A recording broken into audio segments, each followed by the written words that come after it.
Hello friends, स्वागत है आपका अपने चैनल बीएड विद एसएसपी में। लास्ट क्लास में हमने बहुत ज़्यादा जो कॉन्सेप्ट थे बीएड के उस पर हमने फोकस किया था और बीएड सेकेंड ईयर के को कॉन्सेप्ट पे फोकस किया गया था। उसके बाद हमने सीटेट के कुछ पैडागॉजी जो कि चाइल्ड डेवलपमेंट से रिलेटेड है, लाइफ ऑफ चाइल्ड किस किस तरह से स्टेज वाइज में देखा था हमने, तो वो हमने एक्सप्लेन किया था और काफ़ी अच्छी तरह से देखा था।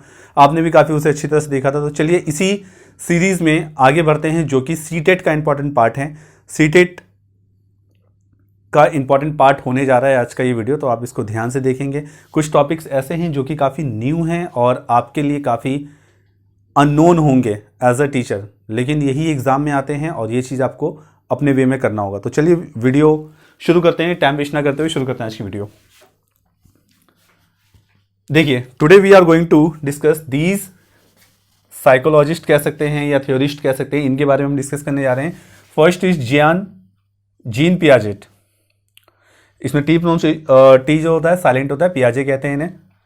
Alice Vygotsky, Ivan Pavlov, Noam Chomsky, cognitive development, constructivism, behaviorist and critical pedagogy, and the last one is formative and the summative assessment।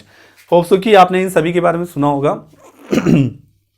तो ये सभी टॉपिक्स ऐसे हैं जो कि बहुत ज़्यादा इंपॉर्टेंट है, as a teacher as a student भी इंपॉर्टेंट है, और अगर आप दोनों में से कुछ भी नहीं है फिर भी थोड़ा सा ये जनरल बिहेवियर में भी हमारे काम आता है। तो चलिए शुरू करते हैं।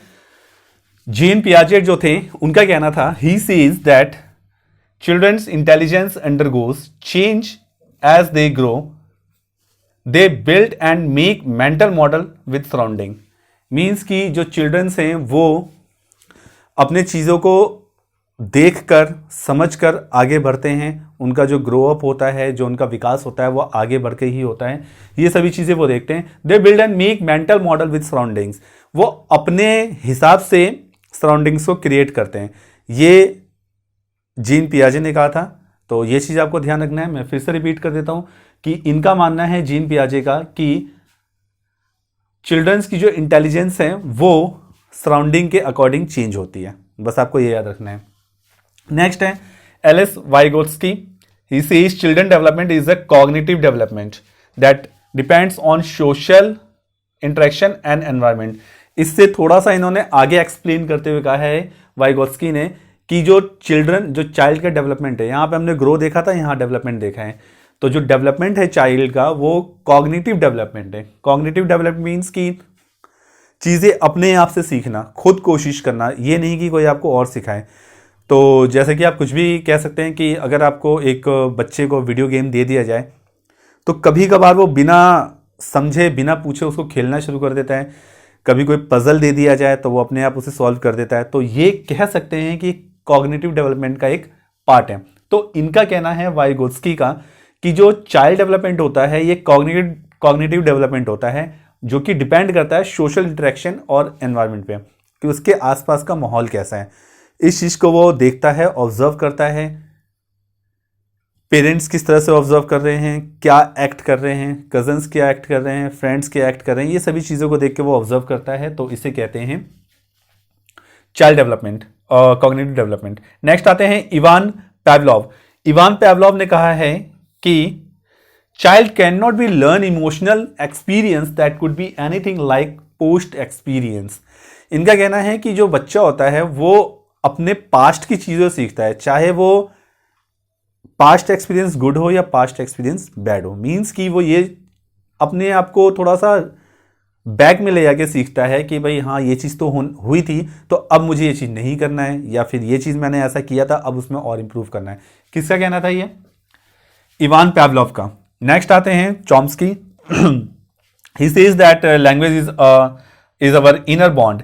उनका कहना है कि भाई लैंग्वेज जो है हमारी इनर बॉन्ड होती है। चॉम्स्की का कहना है कि लैंग्वेज जो है वो हमारी इनर बॉन्ड होती है। ये चीज़ें हम अपने आप सीख जाते हैं। मतलब इनका कहना है कि प्री इन्फेंट चाइल्ड जो होते हैं, जो माँ के पेट में होते हैं, वो भी कोई ना कोई लैंग्वेज सीखे आते हैं। तो एक साइन लैंग्वेज की नीड होती है। तो बेसिकली वन लाइन में अगर कहा जाए तो इनका कहना है कि जो बच्चा होता है लैंग्वेज अपने आप ही सीख लेता है और उस लैंग्वेज का उसके एनवायरनमेंट पे इफेक्ट पड़ता भी है और नहीं भी पड़ता है। मीन्स कि डिपेंड करता है कि उसके आसपास का एनवायरनमेंट कैसा है, तो इस बात से डिपेंड पड़ेगा कि उसके लैंग्वेज पे इफेक्ट पड़ता है नहीं पड़ता है। मीन्स कि अगर उसके अकॉर्डिंग एनवायरनमेंट है तो जो भी उसे चीज़ें आती हैं आगे पीछे जो भी उसने सीखा है, समझा है या सुना है इन द वॉर्म ऑफ हर मदर, तो उसने ये चीज़ समझा भी होगा, थोड़ा सा कहीं ना कहीं वो उसको एक्सेस करता है कि हाँ भाई ये लैंग्वेज मैंने कहीं ना कहीं सुना है। होप सो कि आपको क्लियर होगा। नेक्स्ट आते हैं cognitive development. It is a process when children think, explore and figure out surrounding with that the help them think about the world. ठीक है, कॉग्निटिव डेवलपमेंट उसे कहते हैं कि आप किसी बच्चे को, मान लीजिए कि एक आपने बच्चे को साइकिल दे दी, तो साइकिल दे दी, अब वो साइकिल को देख के उसे खुद ही एनालाइज करता है कि ये इसके व्हील्स हैं, ये इसकी घंटी है, ये इसका हैंडल है, इसका क्या यूज़ है, इस पर कैसे बैठते हैं, कैसे इसे चलाते हैं, क्या प्रोसेस होता है, किस तरह से आगे बढ़ते हैं, तो एवरीथिंग वो जज करने की कोशिश करता है, उसे चेक करने की कोशिश करता है। तो यहाँ पर इस टाइप की जो डेवलपमेंट होती है, आमतौर पर सही बच्चों से ये उम्मीद की जाती है कि ऐसी डेवलपमेंट होगी, तो उसे कहते हैं कॉग्निटिव डेवलपमेंट। होप सो कि आपको समझ में आ रहा होगा। कंस्ट्रक्टिविज्म देखते हैं। This theory says that learners learns without experience rather than theory. देखिए, कंस्ट्रक्टिविज्म में ये होता है कि जैसे मैं आपको चीजें पढ़ा रहा हूं, तो आप इस पढ़ी हुई चीज पे फोकस कम कर रहे हैं और इसका जो प्रैक्टिकल होगा उस पर ज्यादा कर रहे हैं। इसलिए आपको साइकिल का एग्जांपल बताया गया राइट नाउ कि ताकि आप उसको थोड़ा इमेजिन करें। तो इमेजिन में कहीं ना कहीं आप ये कह सकते हैं कि ये एक्ट से रिलेटेड आ जाता है। तो अगर आप थ्योरी की जगह एक्ट पे बिलीव करते हैं, then it is called constructivism. Hope so कि समझ में आ रहा होगा। People experience the world on their own knowledge. और लोग क्या करते हैं कि अपने हिसाब से ही चीजों को नॉलेज करते हैं, ना कि जो चीज लिखी गई है। मीन्स कि आप कह सकते हैं कि बुक में तो बहुत सारी चीजें लिखी रहती हैं कि आपको हमेशा दूसरों का सम्मान करना चाहिए, दूसरों की सहायता करनी चाहिए और हमेशा एक दूसरे के लिए खड़े रहना चाहिए। लेकिन अगर आप एक्चुअल देखते हैं तो क्या सच में सोसाइटी में, समाज में हमारे ऐसे लोग हैं जिनके साथ हम खड़े हैं? हो सकता है कि आप उनकी हेल्प कर रहे हैं मगर वो कुछ ना कुछ नेगेटिव एक्टिविटी में इन्वॉल्व हो। ठीक है, तो ये जो एक्सपीरियंस है आपको कहां से आता है? उसको फील करके। कहां से आता है? फील करके। तो कह सकते हैं कि कंस्ट्रक्टिविज्म एक थ्योरी होती है जहां पे आप चीजों को फील करके उसको जज करते हैं, ना कि थ्योरिकल। नेक्स्ट है बिहेवियरिस्ट एंड क्रिटिकल पेडागोजी। देखिए, बिहेवियरिस्ट जिसे कहते हैं focus on the idea that totally depend on environment. ठीक है, ये थोड़ा सा मैच करता हुआ है आपका कंस्ट्रक्टिविज्म और बिहेवियरिस्ट। बिहेवियरिस्ट जो है कंस्ट्रक्टिविज्म फॉलो और थ्योरी को फॉलो करते हैं कि भाई जो हम देख रहे हैं हम उसी को फॉलो करेंगे, हमें मतलब नहीं है कि बुक में क्या लिखा है क्या नहीं लिखा है, या हमें मतलब नहीं है कि इंस्ट्रक्शंस क्या मिले हैं। एक्चुअल में जो हम चीजें देख रहे हैं, जैसा देश वैसा भेष, तो हम उस चीज को फॉलो करेंगे, ना कि जो हमें बताया गया। यार हमें बताया तो बहुत सारी चीजें गई हैं। हमें यह बताया गया है कि भाई अपने देश का सम्मान कीजिए, अपने नागरिकों का सम्मान कीजिए, अपने नेताओं का सम्मान कीजिए। देश और नागरिक तो ठीक है, क्या नेता सच में सम्मान लायक हैं? तो ये चीजें हमें सोचना चाहिए। हैं भी कुछ हैं भी, लेकिन बहुत जो नहीं है, तो उनके लिए आप उसको जज कैसे करेंगे? अपने आसपास के एनवायरनमेंट को देख के, जो कि बिहेवियरिस्ट कहलाते हैं। होप सो कि समझ में आ रहा होगा। That's why they have an observable behaviour. तो उनका जो बिहेवियर होता है ऑब्जर्वेबल होता है, मीन्स कि वो ऑब्जर्व करके किसी डिस्कशन में पहुंचते हैं। और ये बहुत अच्छी बात है।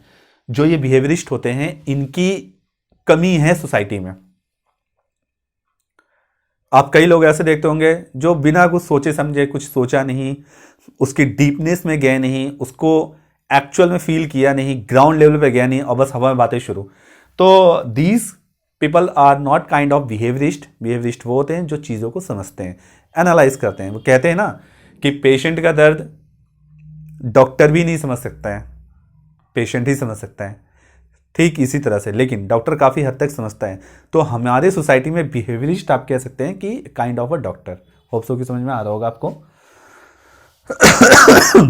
सॉरी। क्रिटिकल पेडागोजी क्या होती है? Acts on development, acts on deep and actual facts that followed by teacher. अब क्रिटिकल थिंकिंग में टीचर क्या कहते हैं कि एक टॉपिक आपको दे दिया, अब उसमें कहते हैं कि आप उसके बारे में सोचिए कि इसका कंक्लूजन क्या निकलना चाहिए। जैसे कि आप लोगों ने, हम सभी ने बचपन में एक स्टोरी सुनी है टॉर्टॉइज और रैबिट की। खरगोश और कछुए की कहानी सुनी है हमने, और मंकी एंड क्रोकोडाइल की सुनी है, बंदर और मगरमच्छ की कहानी सुनी है। तो ये दोनों ही स्टोरीज एक तरह से हमें आगे सोचने मजबूर करते हैं कि क्या सच में ऐसा हो सकता था लास्ट में कि उसने उसका बंदर ने वो दिल खाने की, उसकी बंदर की जो वाइफ है वो मगरमच्छ की जो वाइफ है उसका दिल खाना चाहती थी, या फिर टॉर्टॉइज और रैबिट में ऐसा हुआ कि एट द एंड उसे नींद आई थी, क्या ये पॉसिबल है?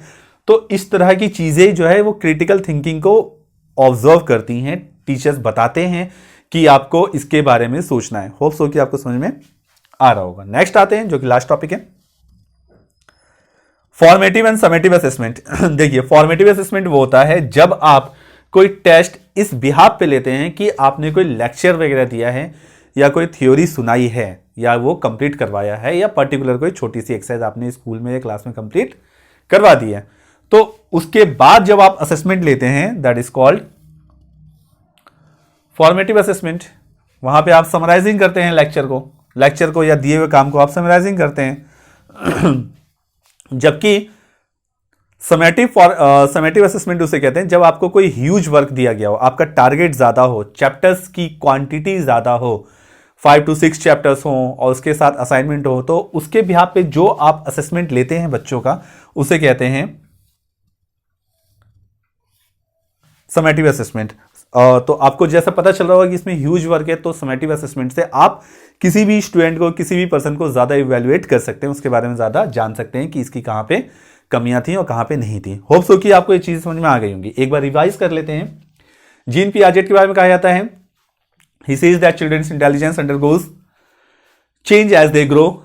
टाइम के साथ साथ उनकी चीजें चेंज होती रहती हैं और मेंटल एबिलिटी जो है वो अपने सराउंडिंग से देख के सीखते हैं, और वो भी चीजें इनकी बदलती रहती हैं समय के अनुसार। यानी कि किसी बच्चे को अगर आप बोल दें कि अभी कोई बच्चा 2-3 साल का है या 4-5 साल का, तो उसे आप बोल दे बेटा 2 और 2 5 होते हैं, हो सकता है वो मान जाए, लेकिन टाइम के साथ साथ वो उसे एनालाइज करेगा कि नहीं यार 2 2 4 होते हैं। ठीक है, नेक्स्ट है एल.एस. वाइगोत्स्की। इनका कहना है कि child development is a cognitive development. जो चाइल्ड डेवलपमेंट है वो उनके अनुसार चाइल्ड डेवलपमेंट आसपास की चीज़ों को सीख के ही ऑब्जर्व किया जाता है, तो ही चाइल्ड डेवलपमेंट होता है। यानी कि बच्चा जो है सोशल इंटरेक्शन को ऑब्जर्व करता है तो उसके बिहाफ पे वो आगे बढ़ सकता है, और यही एक अच्छा तरीका है अकॉर्डिंग टू वाइगोत्स्की।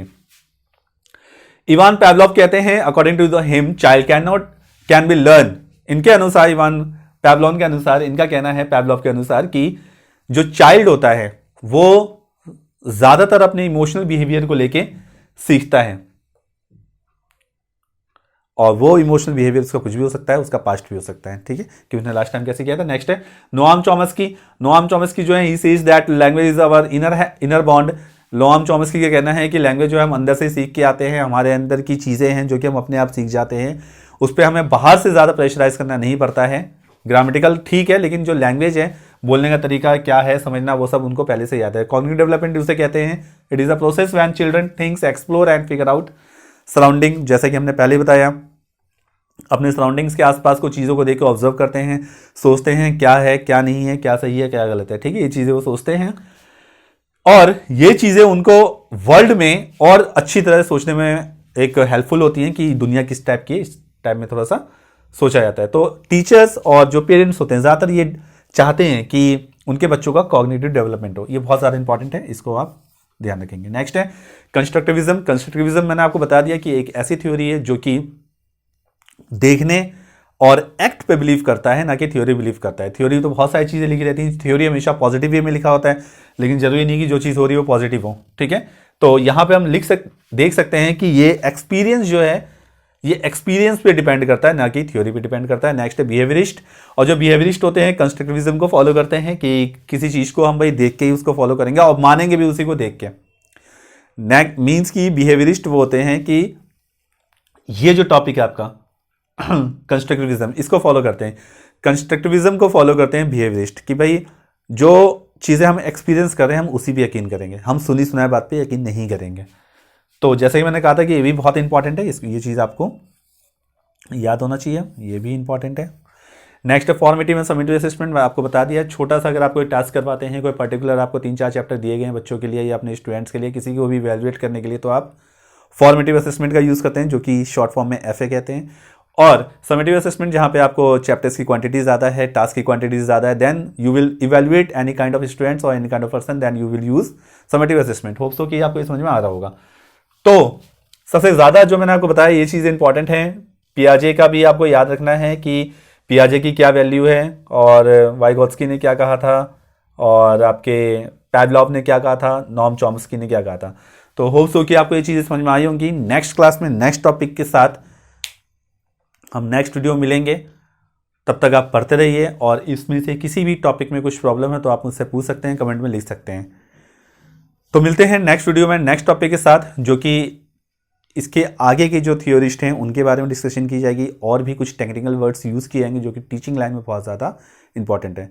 तो होप सो कि आज की वीडियो आपको समझ में आई होगी। तो मिलते हैं नेक्स्ट वीडियो में नेक्स्ट टॉपिक के साथ। तब तक पढ़ते रहिए, अपना ख्याल रखिए और कोई ना कोई काम ऐसा जरूर कीजिए जिससे सोसाइटी का पॉजिटिव वे में भला हो सके। Okay, thank you.